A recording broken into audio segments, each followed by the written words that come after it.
Crespo do céu, me ajuda a te ajudar. São Paulo, me ajuda a te ajudar. Não tem explicação. Não dá para passar pano, com todo respeito à grande história que tem a Portuguesa no futebol, mas ser derrotado por um time da Série D não tem condição alguma. Sim, pelo amor de Deus. Falando sobre o jogo, beleza, São Paulo, né?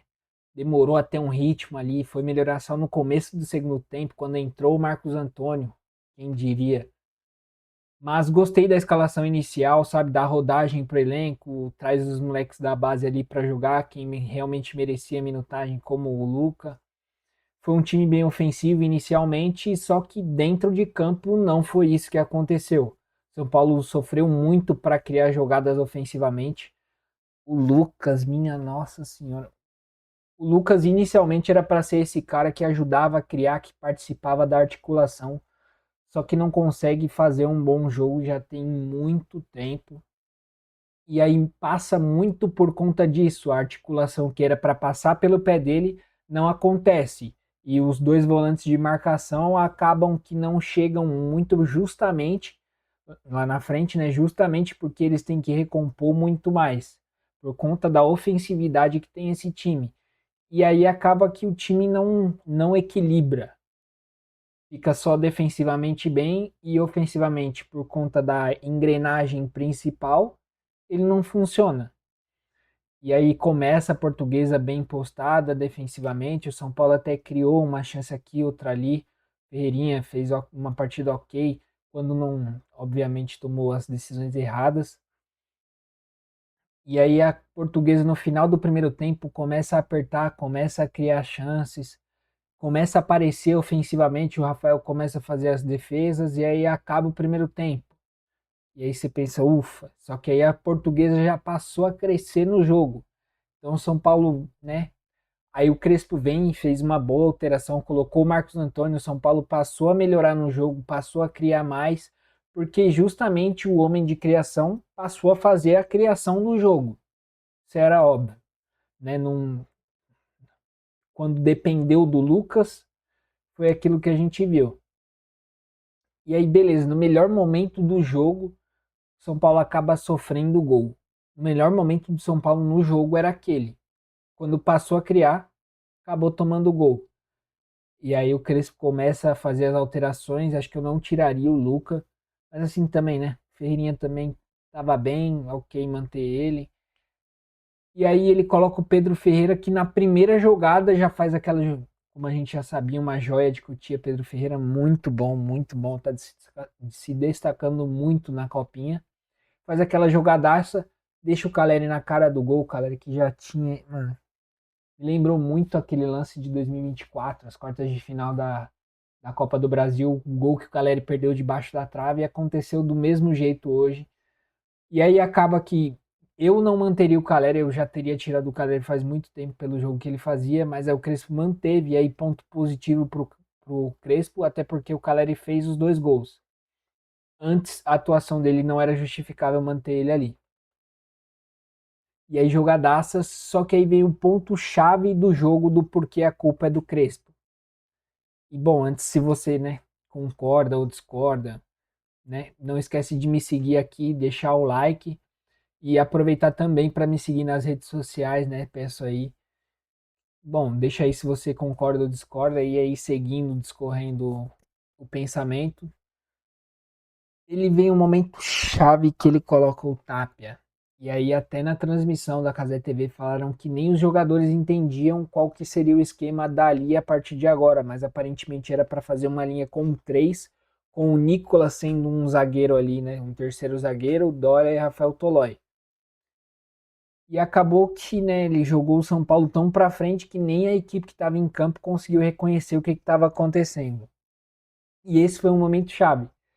Acho que não tinha necessidade disso. São Paulo tinha acabado de empatar o jogo, estava criando e faltava só a pontaria ter melhorado. Ferreirinha naquela parte já estava muito bem, até porque o Marcos Antônio estava ajudando bastante ele. Não que o Nicolas não estivesse no primeiro tempo, mas aí acho que colaborou muito um homem a mais ali. Aí ele segura o Nicolas, passa a deixar o Marcos Antônio com mais liberdade. E ali foi um momento chave porque o outro lado ficou muito tenso. Eu até manteria o Cedric, acho que não teria por que tirar o Cedric. Eu não sei, sei lá, se por incrível que pareça, né, o Cedric, por pior que tenha sido a partida dele, mais uma vez, acho que ele é um homem que defensivamente, pelo menos ele tá ali, ele tá aparecendo e também dá liberdade pro Nicolas subir mais. E o Nicolas obviamente tem mais qualidade.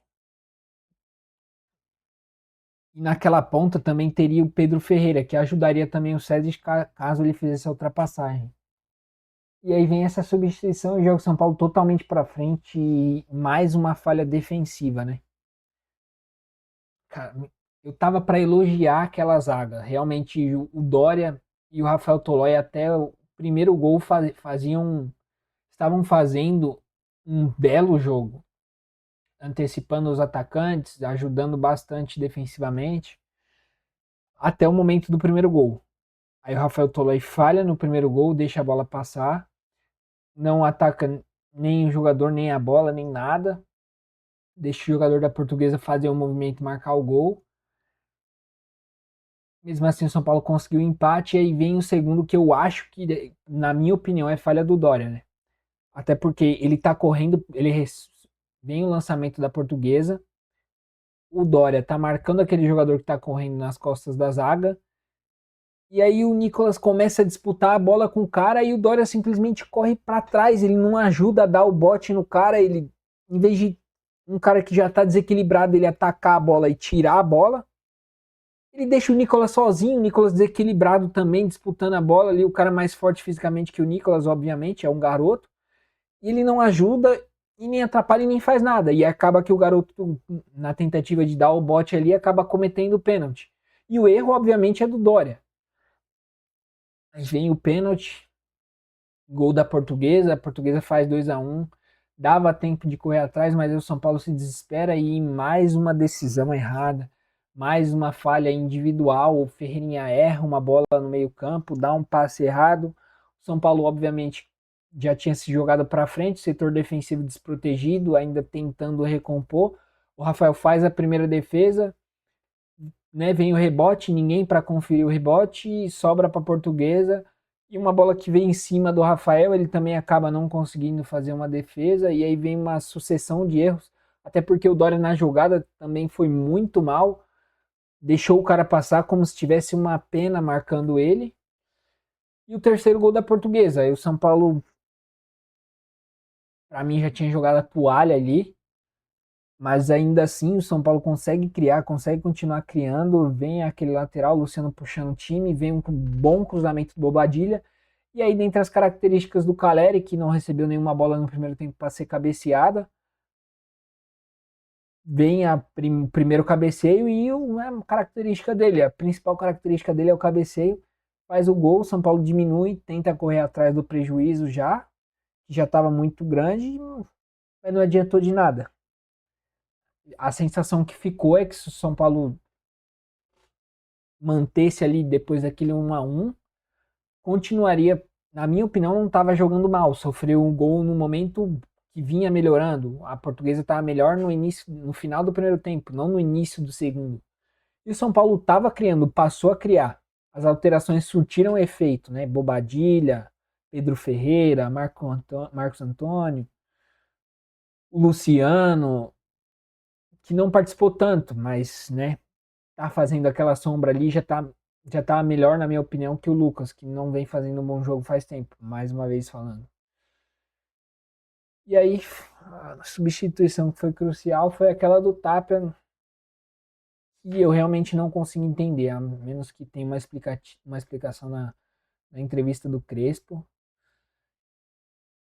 Triste, triste. Acho que se fosse para tirar o Caleri, se fosse para colocar o Tapia, só se fosse para tirar o Caleri, e aí naquele momento, depois do cara ter feito um gol, acho que ele desiste, e aí não sei se com medo de ficar sem graça, de não fazer a alteração, ele continua insistindo com aquela alteração e não chega a fazer nexo. Era importante a vitória, era, mas o São Paulo precisava agir com calma e tava bem. Então, para mim, a derrota hoje é total na conta do Crespo.